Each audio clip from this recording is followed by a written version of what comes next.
Hello guys, good day and good morning. Shout out sa lahat ng aking mga solid subscribers sa ating YouTube channel. Welcome to my YouTube channel. For today's video mga idol, maglalabas tayo ngayon ng mga 2 times winner. At itong 2 times winner na ito mga idol ay special ito. Dahil ito ay full brothers ni Maton. Take note mga idol, no reservation accepted. Kahit sa sure buyer ko or sa mga old buyer ko, ayaw ko na magpa-reserve sa akin. Bakit? Kasi ayaw ko magkasiraan tayo dahil lang sa reserve na hindi mo natupad. Okay? Eto guys, full brothers ni Maton, 2 piraso. Kapatid niya to, 3 years old mga idol. Ito ay 2 times winner na mga unscratch. Kaya nga napakataas ng winning line ni Maton dahil siya po ay talagang almost hindi nagsusugat sa lahat ng laban. Itong 4 na contender na ipapakita ko sa inyo guys is mga 2 times winner at tapos ko nang gamitin, no? So ngayon ko lang sila tinanggal sa breeding kasi tapos na ako mag-breed sa kanila at kailangan ko silang ipahinga. Pero dahil sa sobrang dami nang nagre-request ng multiple winner na mga brother ni Maton, ito yung broodcock na para sa'yo.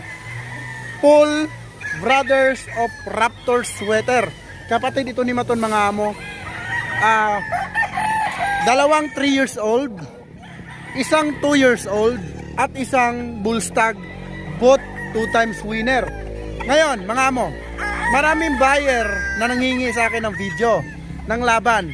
Take note, ina-upload ko yung laban sa aking page. Ngayon, na-block yung aking page at year ago na yung dumaan, so wala na silang video ng laban. Ngayon, boss, pahingi ako ng sparring. Kung hihingan mo ko ng sparring sa 2 times winner ko, manood ka na lang ng online sabong. Doon, mas sasaya ka. Kasi hindi ako nagbibigay ng sparring ng mga 2 times winner ko. Dahil alam ko, ang tao na nanghihingi ng sparring, tamaan kayo ha. Ang buyer na mahilig manghingi ng sparring, hindi po yan buyer, bayiran. So nasaktan ka, tinamaan ka. Okay mga amo. Guys, ito yung ating RRZN na national. Ganda ng suka to. Wow. So pwede ako mag-release ng tryo niyan kung gugustuhin nyo.